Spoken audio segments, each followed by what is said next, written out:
देख रहे हैं न्यूज 7 हिंदी। राष्ट्र प्रथम। देश के 5 बड़ी खबरों में सबसे पहले बात कोडिंग कप सिरप तस्करी मामले में हुई बड़ी कार्रवाई की। इस खबर में जानेंगे क्या और क्यों हुई कार्रवाई, क्या है पूरा मामला। दरअसल बहुचर्चित कोडिंग कप सिरप कांड में 1 लाख के इनामी मास्टरमाइंड शुभम जायसवाल और उसके साथी वरुण सिंह गौरव जायसवाल को यूपी एसटीएफ ने भगौड़ा घोषित कर दिया है। एसटीएफ के मुताबिक तीनों आरोपी फिलहाल दुबई में रह रहे हैं। जानकारी होने के बाद कोर्ट ने लुकआउट नोटिस और गैर जमानती वारंट जारी किया। इसके बावजूद आरोपी अदालत में पेश नहीं हो रहे हैं। मामले के विवेचक इंस्पेक्टर अंजनी कुमार पांडे ने बताया कि तीनों आरोपियों के खिलाफ अब कुर्की की कार्रवाई तैयार की जा रही है। एसटीएफ ने मास्टरमाइंड शुभम जायसवाल की अपराध से बनाए प्लॉट, गाड़ियों समेत करीब 38 करोड़ की संपत्तियों की सूची पहले ही तैयार कर ली थी। इसमें से महरौली और शिवपुरी स्थित प्लॉट कीमत जिसकी 5 करोड़ बताई जा रही है वो पहले ही कुर्क कर दी गई थी। बाकी 33 करोड़ की अन्य संपत्तियां कुर्क करने की तैयारी एसटीएफ कर रही है। और आपको बता दें कि जब इस मामले में शुभम जायसवाल के खिलाफ पहली बार मुकदमा दर्ज किया गया था, उस दौरान शुभम ने एक वीडियो जारी कर सफाई दी थी। सुनवा दें आपको। दोस्तों देखिए, लोग मेरे खिलाफ बहुत उल्टा सीधा बात कर रहे हैं। मैं किसी तरीके का कोई अवैध काम मेरे द्वारा किया ही नहीं गया है। मुझे फंसाया जा रहा है। माननीय मुख्यमंत्री जी से मैं निवेदन करता हूं कि जांच आप करवा ही रहे हैं, मुख्यमंत्री जी क्लियर जांच कराइए ताकि मुझे फंसाया ना जा सके। मुझे हर जगह फंसाया जा रहा है। बाकी सारी पार्टियों को ये डिपार्टमेंट वाले बचा रहे हैं और सिर्फ मुझे फंसा रहे हैं। दोस्तों देखिए, लोग मेरे खिलाफ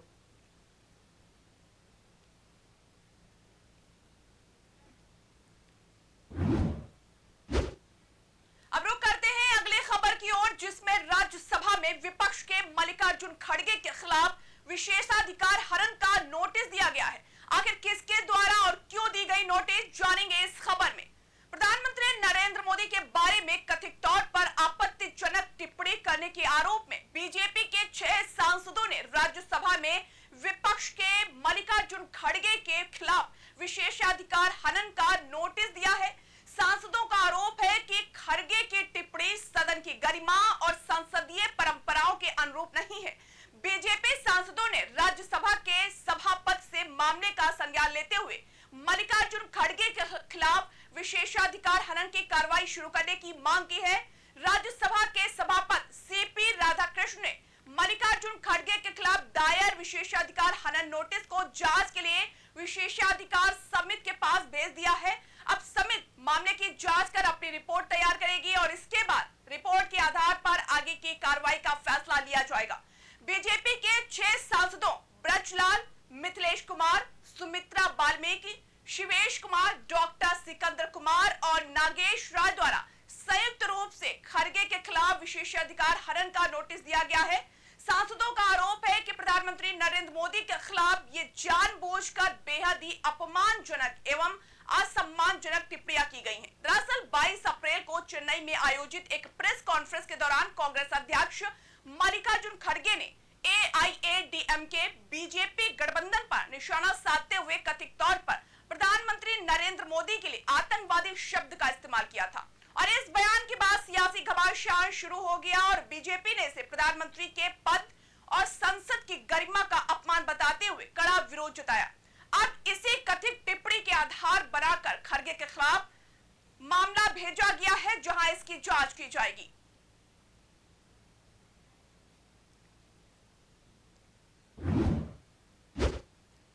तीसरी खबर में बात नेशनल साइबर अपराध से जुड़े उस उच्च स्तरीय बैठक की जिसकी अध्यक्षता केंद्रीय गृह मंत्री अमित शाह ने नई दिल्ली में की। आखिर इस बैठक में ऑनलाइन ठगी और डिजिटल फ्रॉड से निपटने के लिए क्या नई रणनीति तैयार की गई, साइबर अपराधियों के खिलाफ कार्रवाई को और ज्यादा प्रभावी बनाने के लिए सरकार ने क्या निर्देश दिए हैं। केंद्रीय गृह मंत्री अमित शाह ने नई दिल्ली में एक उच्च स्तरीय बैठक में नेशनल साइबर अपराध हेल्पलाइन 1930 की समीक्षा की, इसे और बेहतर बनाने के निर्देश दिए।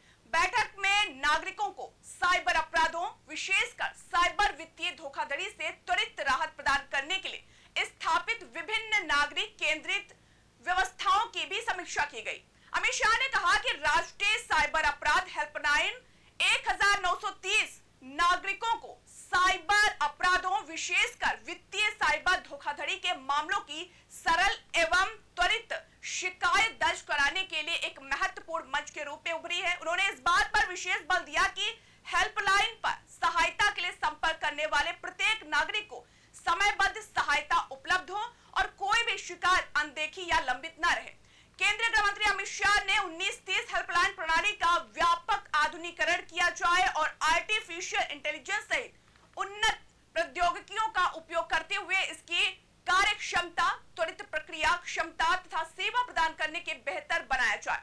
उन्नत प्रणाली शिकायतों के शीघ्र पंजीकरण, इंटेलिजेंस, कॉल रूटिंग और नागरिक शिकायतों के प्रभावी प्रबंधन में सहायक होनी चाहिए। उन्होंने आगे कहा कि मोदी सरकार सुरक्षित प्रौद्योगिकी संचालित और नागरिक केंद्रित साइबर अपराध रोकथाम एवं प्रतिक्रिया तंत्र के निर्माण के प्रति कटिबद्ध है। राज्यों एवं केंद्र शासित प्रदेशों में संचालित 19 कॉल सेंटरों को तकनीकी और इंफ्रास्ट्रक्चर की दृष्टि से सुदृढ़ बनाने के भी उन्होंने निर्देश दिए।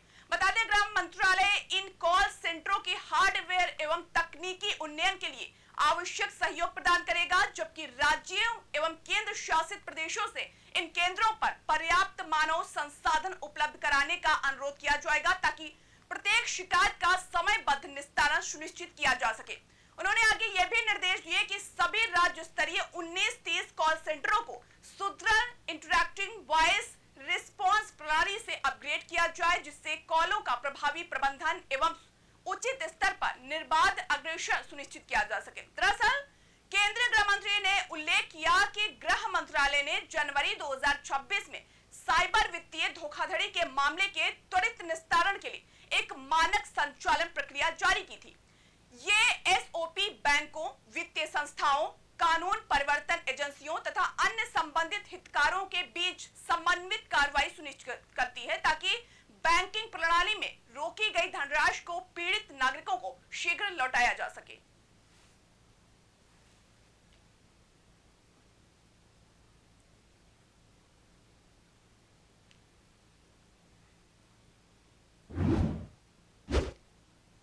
आखिर दुनिया के शीर्ष यूनिवर्सिटी की सूची में भारत का कैसा रहा प्रदर्शन? देश के प्रतिष्ठित संस्थानों में शामिल आईआईटी दिल्ली और चंडीगढ़ यूनिवर्सिटी को कौन सा मिला स्थान?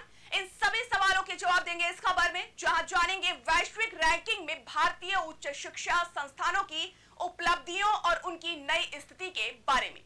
विश्व के प्रतिष्ठित QS वर्ल्ड यूनिवर्सिटी रैंकिंग्स में आईआईटी दिल्ली लगातार दूसरे साल भारत का बेस्ट संस्थान बना है। वर्ल्ड यूनिवर्सिटी रैंकिंग्स 2027 में आईआईटी दिल्ली देश की नंबर 1 यूनिवर्सिटी के स्थान पर कायम है।